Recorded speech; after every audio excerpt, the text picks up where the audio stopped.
Hello, friends and neighbors. Welcome to the Sunny Side of Life Bible in a Year experience. Join me each day as I read the Bible from start to finish. I'm reading from the Life Application Study Bible, New Living Translation, published by Tyndale House Publishers. I pray this daily reading will bless you as much as it does me. So let's get started. March 10th, Joshua, chapters 22 through 24. Then Joshua called together the tribes of Reuben, Gad, and the half-tribe of Manasseh. He told them, "You have done as Moses the servant of the Lord commanded you, and you have obeyed every order I have given you. During all this time you have not deserted the other tribes. You have been careful to obey the commands of the Lord your God right up to the present day. And now the Lord your God has given the other tribes rest as he promised them. So go back to the land that Moses the servant of the Lord gave you as your possession on the east side of the Jordan River. But be very careful to obey all the commands and the instructions that Moses gave to you. Love the Lord your God. Walk in all his ways. Obey his commands. Hold firmly to him, and serve him with all your heart and all your soul." So Joshua blessed them and sent them away, and they went home. Moses had given the land of Bashan, east of the Jordan River, to the half-tribe of Manasseh. The other half of the tribe was given land west of the Jordan. As Joshua sent them away and blessed them, he said to them, "Go back to your homes with great wealth you have taken from your enemies, the vast herds of livestock, the silver, gold, bronze, and iron, and the large supply of clothing. Share the plunder with your relatives." So the men of Reuben, Gad, and the half-tribe of Manasseh left the rest of Israel at Shiloh in the land of Canaan.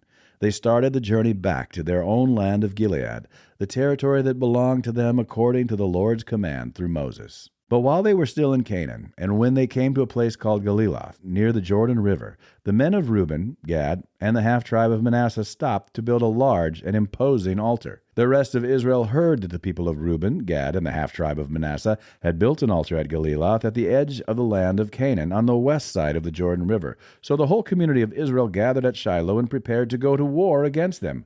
First, however, they sent a delegation led by Phinehas, son of Eleazar the priest, to talk with the tribes of Reuben, Gad, and the half-tribe of Manasseh. In this delegation were 10 leaders of Israel, one from each of the 10 tribes, and each the head of his family within the clans of Israel. When they arrived in the land of Gilead, they said to the tribes of Reuben, Gad, and the half-tribe of Manasseh, "The whole community of the Lord demands to know why you are betraying the God of Israel. How could you turn away from the Lord and build an altar for yourselves in rebellion against him? Was our sin at Peor not enough? To this day we are not fully cleansed of it, even after the plague that struck the entire community of the Lord. And yet today you are turning away from following the Lord. If you rebel against the Lord today, he will be angry with all of us tomorrow. If you need the altar because the land you possess is defiled, then join us in the Lord's land where the tabernacle of the Lord is situated, and share our land with us. But do not rebel against the Lord or against us by building an altar other than the one true altar of the Lord our God." Didn't divine anger fall on the entire community of Israel when Achan, a member of the clan of Zerah, sinned by stealing the things set apart for the Lord? He was not the only one who died because of his sin. Then the people of Reuben, Gad, and the half-tribe of Manasseh answered the heads of the clans of Israel, "The Lord, the Mighty One, is God. The Lord, the Mighty One, is God. He knows the truth, and may Israel know it too. We have not built the altar in treacherous rebellion against the Lord. If we have done so, do not spare our lives this day. If we have built an altar for ourselves to turn away from the Lord, or to offer burnt offerings or grain offerings or peace offerings, may the Lord himself punish us. The truth is, we have built this altar because we fear that in the future your descendants will say to ours, 'What right do you have to worship the Lord, the God of Israel? The Lord has placed the Jordan River as a barrier between our people and you people of Reuben and Gad. You have no claim to the Lord, so your descendants may prevent our descendants from worshiping the Lord.' So we decided to build the altar not for burnt offerings or sacrifices, but as a memorial. It will remind our descendants and your descendants that we too have the right to worship the Lord at his sanctuary with our burnt offerings, sacrifices, and peace offerings. Then your descendants will not be able to say to ours, 'You have no claim to the Lord.' If they say this, our descendants can reply, "Look at this copy of the Lord's altar that our ancestors made. It is not for burnt offerings or sacrifices. It is a reminder of the relationship both of us have with the Lord.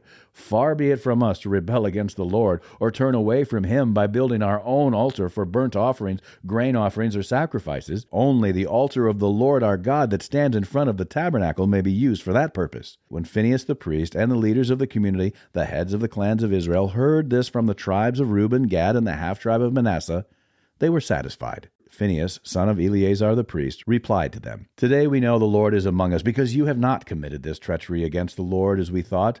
Instead, you have rescued Israel from being destroyed by the hand of the Lord." Then Phinehas, son of Eleazar the priest, and the other leaders left the tribes of Reuben and Gad and Gilead, and returned to the land of Canaan to tell the Israelites what had happened. And all the Israelites were satisfied and praised God, and spoke no more of war against Reuben and Gad. The people of Reuben and Gad named the altar Witness, for they said, "It is a witness between us and them that the Lord is our God too." The years passed, and the Lord had given the people of Israel rest from all their enemies. Joshua, who was now very old, called together all the elders, leaders, judges, and officers of Israel. He said to them, "I am now a very old man. You have seen everything the Lord your God has done for you during my lifetime. The Lord your God has fought for you against your enemies. I have allotted to you as your homeland all the land of the nations yet unconquered, as well as the land of those we have already conquered, from the Jordan River to the Mediterranean Sea in the west. This land will be yours, for the Lord your God will himself drive out all the people living there now. You will take possession of their land, just as the Lord your God has promised you. So be very careful to follow everything Moses wrote in the book of instruction. Do not deviate from it, turning either to the right or to the left. Make sure you do not associate with the other people still remaining in the land. Do not even mention the names of their gods, much less swear by them or serve them or worship them. Rather, cling tightly to the Lord your God as you have done until now. For the Lord has driven out great and powerful nations for you, and no one has yet been able to defeat you. Each one of you will put to flight 1,000 of the enemy, for the Lord your God fights for you, just as he has promised. So be very careful to love the Lord your God. But if you turn away from him and cling to the customs of the survivors of these nations remaining among you, and if you intermarry with them, then know for certain that the Lord your God will no longer drive them out of your land. Instead, they will be a snare and a trap to you, a whip for your backs and thorny brambles in your eyes, and you will vanish from this good land the Lord your God has given you. Soon I will die, going the way of everything on earth.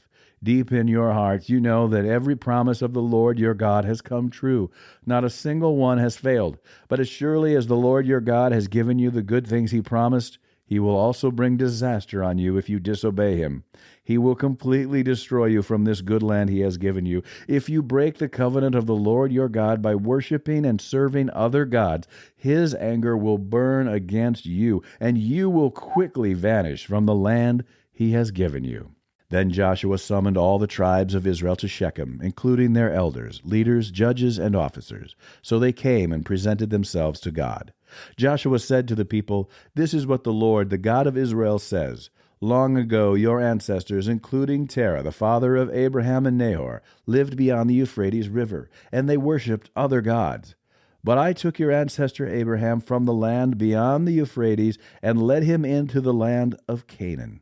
I gave him many descendants through his son Isaac. To Isaac I gave Jacob and Esau. To Esau I gave the mountains of Seir, while Jacob and his children went down into Egypt. Then I sent Moses and Aaron, and I brought terrible plagues on Egypt, and afterward I brought you out as a free people. But when your ancestors arrived at the Red Sea, the Egyptians chased after you with chariots and charioteers.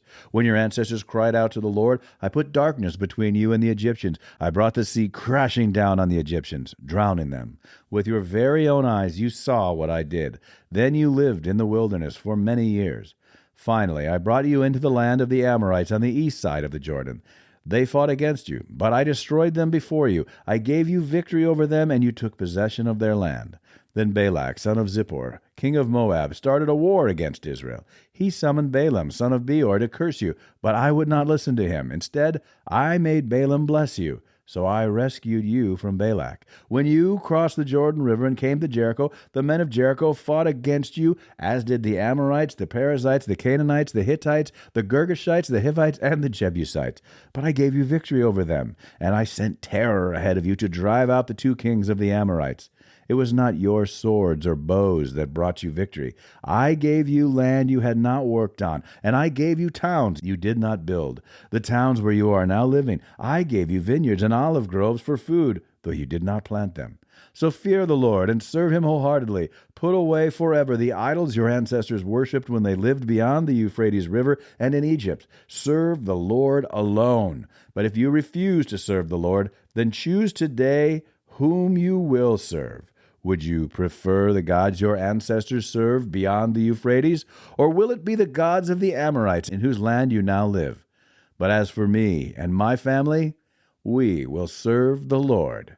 The people replied, "We would never abandon the Lord and serve other gods, for the Lord our God is the one who rescued us and our ancestors from slavery in the land of Egypt. He performed mighty miracles before our very eyes. As we traveled through the wilderness among our enemies, he preserved us. It was the Lord who drove out the Amorites and the other nations living here in the land. So we, too, will serve the Lord, for he alone is our God." Then Joshua warned the people, "You are not able to serve the Lord, for he is a holy and jealous God. He will not forgive your rebellion and your sins. If you abandon the Lord and serve other gods, he will turn against you and destroy you, even though he has been so good to you." But the people answered Joshua, "No, we will serve the Lord." "You are a witness to your own decision," Joshua said. "You have chosen to serve the Lord." "Yes," they replied, "we are witnesses to what we have said." "All right then," Joshua said, "destroy the idols among you, and turn your hearts to the Lord, the God of Israel." The people said to Joshua, "We will serve the Lord our God. We will obey him alone." So Joshua made a covenant with the people that day at Shechem, committing them to follow the decrees and regulations of the Lord. Joshua recorded these things in the book of God's instructions as a reminder of their agreement. He took a huge stone and rolled it beneath the terebinth tree beside the tabernacle of the Lord. Joshua said to all the people, "This stone has heard everything the Lord said to us. It will be a witness to testify against you if you go back on your word to God." Then Joshua sent all the people away to their own homelands. After this, Joshua son of Nun, the servant of the Lord, died at the age of 110. They buried him in the land he had been allocated, at Timnath-Serah, in the hill country of Ephraim, north of Mount Gash.